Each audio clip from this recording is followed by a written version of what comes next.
Hi everybody, thanks for joining me for the blueberry jam video. I had a wonderful friend named Louise give me 3 pints of blueberries, and that's exactly how much you need for a really good batch of blueberry jam. So that's what we're going to do today. We're going to make a batch of blueberry jam. Now this is going to make about 8-ounce jars. You can do 4 16-ounce jars if you want. Let me just go over what it takes. Blueberry jam is really easy. Contrary to popular belief, it is not a hard jam to make. What do we have? We have 4 tablespoons of lemon juice, 2 3-ounce packages of liquid pectin, 7 cups of granulated sugar, and about 4.5 cups or 3 pints of blueberries, fresh and washed. Now, the first thing we have to do is we're going to mash those blueberries. Also of note on the side are jars in a water bath. Those have to come to a minimum 140 degrees to be sanitized. And then I've got lids and bands in hot soapy water here sitting in the sink. So we're going to mash some blueberries and make some jam. Just take the potato masher. I've got this in a nice enameled cast iron Dutch oven. I like this because it really it doesn't stick. The cleanup is nice and easy. Start mashing these blueberries up. As soon as they get good and mashed, I'm going to go ahead and add the granulated sugar. It doesn't take much to mash ripe blueberries. They start juicing up really quickly. They do slip and slide all over the place. Blueberries all over the kitchen. Awesome. All right, so we're going to go ahead and add the granulated sugar. The grains in the sugar will actually help to break down the blueberries. Yes, that does look like a ton of sugar. It is a ton of sugar. You could make blueberry sugar out of this if you wanted to. This would be really tasty, wouldn't it? Oh my goodness. Go ahead and add our lemon juice, just to get a little more liquid in there.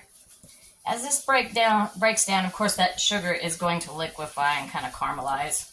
And then, of course, we're going to make blueberry jam out of that, and it'll get nice. And I like to leave a few chunks in my blueberries, too. I don't like it to be just all smooth blueberry. In that case, if I wanted just a blueberry jelly, I would use blueberry juice. It's a lot easier to work with than actual blueberries. You could juice that in your own water juicer. I don't have one of those. I would love to have one. Or you could just run it through any other kind of juicer.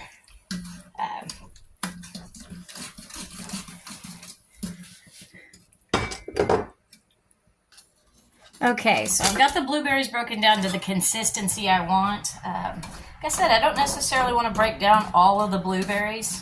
I like to have a little bit of a chunky jam, and I don't mind running into a whole blueberry once in a while in my jam. I think that's kind of tasty and a good little surprise. So after you've got it all mashed up, I just kind of use this and keep it stirred up. You want this mixture to come to a full rolling boil that cannot be stirred down. So if I can put my spatula in it and stir it down and keep it from boiling, it's not hot enough yet. We have a gas stove, so the temperature is not hard to come by. But if you want to speed it up a little bit, put a lid on it and trap the heat. All right. We'll be back in a couple minutes when this comes to a full boil. Okay, so you're going to want to stir this just periodically to make sure any sugar that isn't dissolving really fast doesn't get stuck to the bottom and scorch. Definitely not time yet. We're not even to boiling. It's just starting to steam now. We're going to give this just a little bit longer. Don't forget to stir it up. We can scorch the bottom of it, and that would make some pretty nasty tasting jelly. So we don't want that. All right, this right here is exactly what we're looking for. We are looking for a rolling boil that cannot be stirred down. Okay, it's boiling. It's still boiling. It boils a little bit harder when the lid is on, but this is what we're looking for. We're going to let this boil for just a second. But it's not reducing in volume as I'm stirring it. So that's what we're looking for. That's the kind of, we know all of our sugar is broke down in there. And now we are going to add the pectin. We're going to add 2 pouches, 2 3-ounce pouches of liquid pectin. Make sure we get it all in there. Now, we need to bring this to a hard boil. So it's going to be boiling just like it was a minute ago. Nice hard boil. And it needs to boil for 60 seconds. So let's get that all back up to temperature and get it to a good rolling boil for 60 seconds. I'm going to throw the lid back on it to maintain that heat.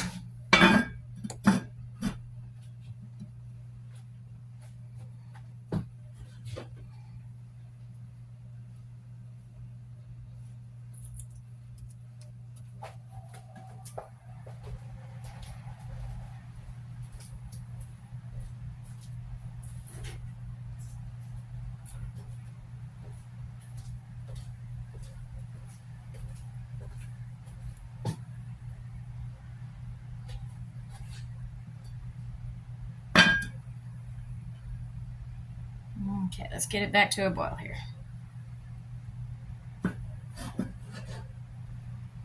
Meanwhile, we're gonna get our jars out of that pan back there and get those set up on the counter. Okay, so here we are back at that hard boil again, and I want to make sure we're at this hard boil for a minimum 60 seconds. Loving that. That looks good. All right. I'm going to start skimming the foam off the top of this.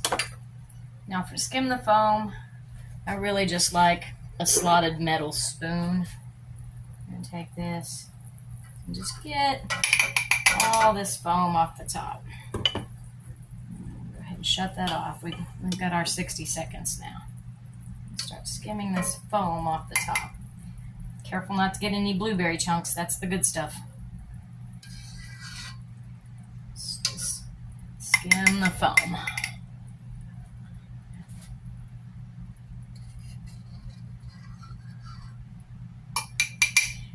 Why do you take the foam off the top? Well, there's nothing really bad about it. It tastes a little weird. It makes your jam look funny. It will float to the top in the jars of your jam. So when you open it up, it's got this weird little foamy stuff on the top of it. And most folks just don't like it.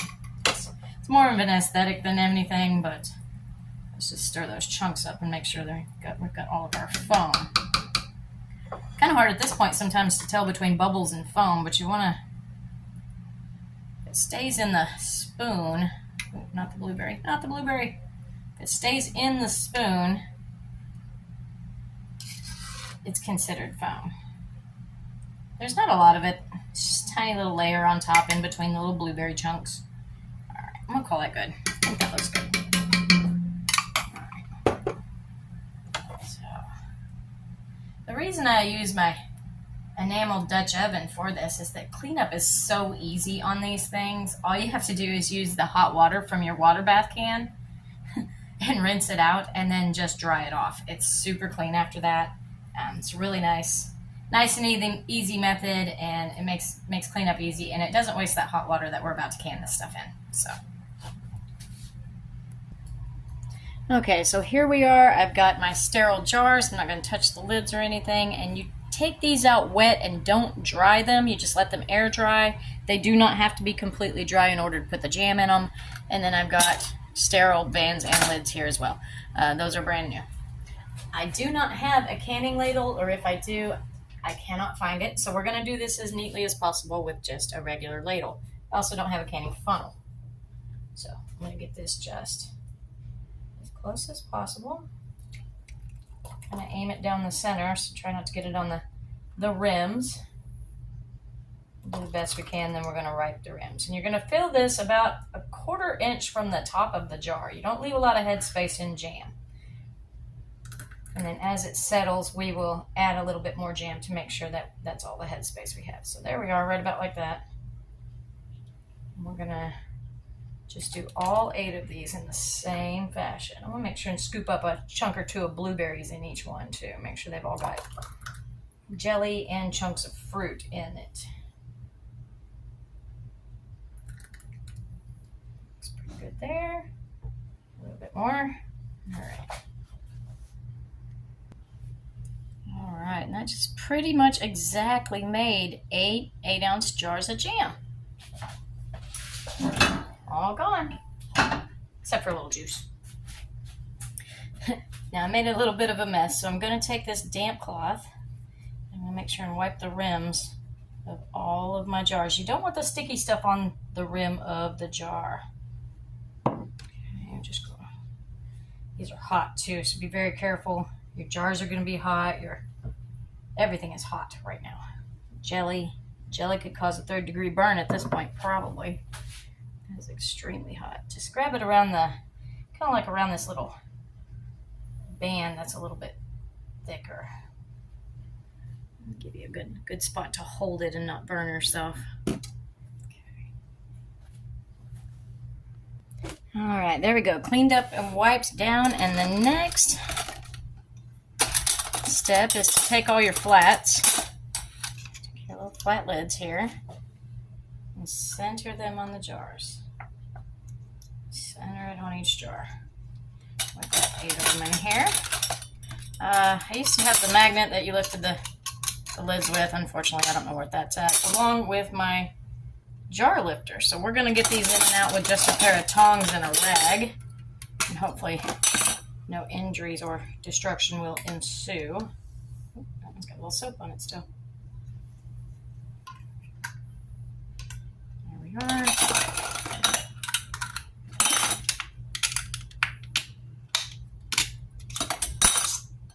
Alright, so lids. And now we're going to band it. Band until you meet resistance. Wrap something around it and go until it's finger tight.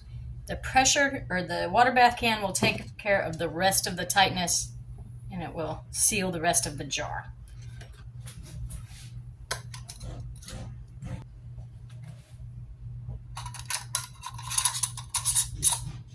All right, we are all finished, except for dropping these down in the water bath.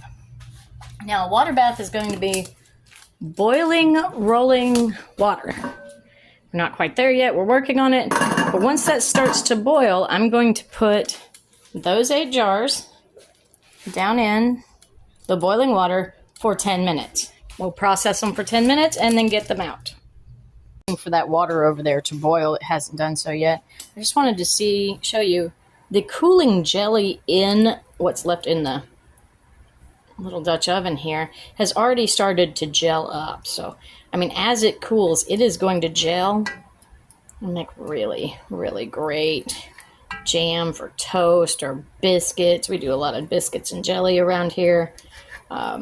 This is really great to cream cheese and a Ritz cracker. That's an awesome snack. I really love that. That's a good one. The sweet, you wouldn't think it is, but the sweetness, it's also good to do with a hot jelly. If I added like a habanero to this, blueberry habanero jelly would be great. And you just add 1 or 2 peppers. It doesn't take a lot. You're not looking for a lot of heat out of your jelly. You just offset the sweetness. Also, the 7 cups of sugar seemed super sweet, but this is very, very blueberry. So, yeah, I mean, that's what jam is a lot of sugar and some fruit. This is really, really delicious blueberry flavor. I didn't feel that it was too sweet, and if you think I'm not eating the rest of this out of the pan, you're crazy. So, see you in a minute. Okay, so now we finally have a good rolling boil in this water here. I am going to take these jars. They've kind of cooled off a little bit, and I'm just going to sit them down as gently as I can. Like I said, I don't have jar tongs. So what I usually use is a spatula and just a set of regular tongs. Be careful for the hot water, you will burn yourself. And I will get these out pretty much in the same fashion. Oop, that one fell over. Don't fall over, don't fall over. There we go. Okay. I don't love this method. I have a set of jar tongs somewhere. Once again, couldn't find them. Packed everything away at the end of last summer. And then, unfortunately, I could not find it when I went to start canning for jelly this year.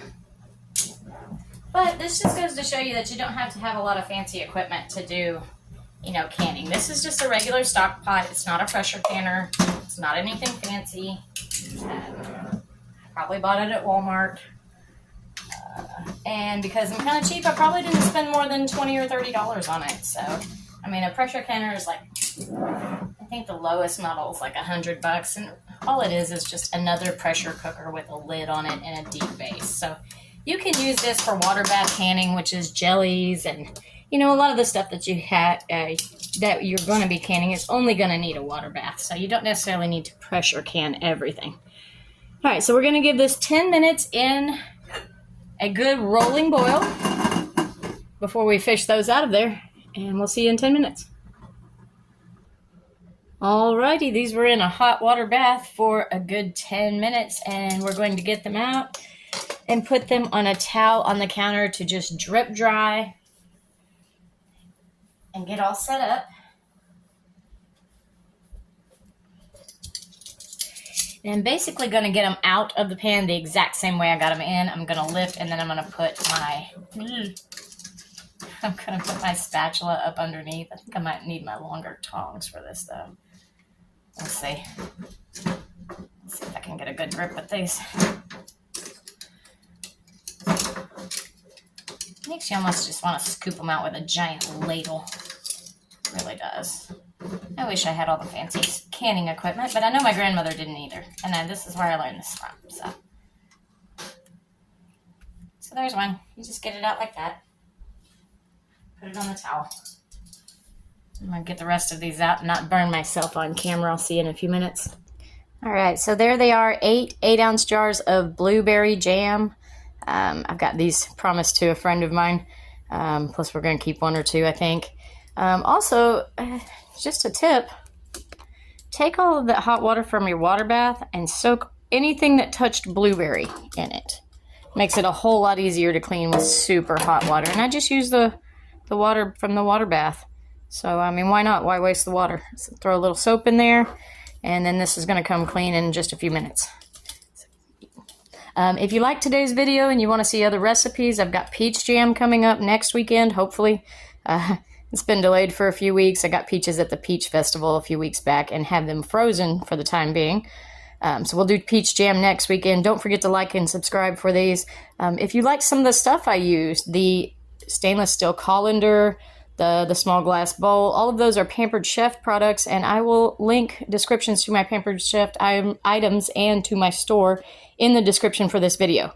So let me know in the comments what you liked about this video and if you want to see more canning recipes. Thank you.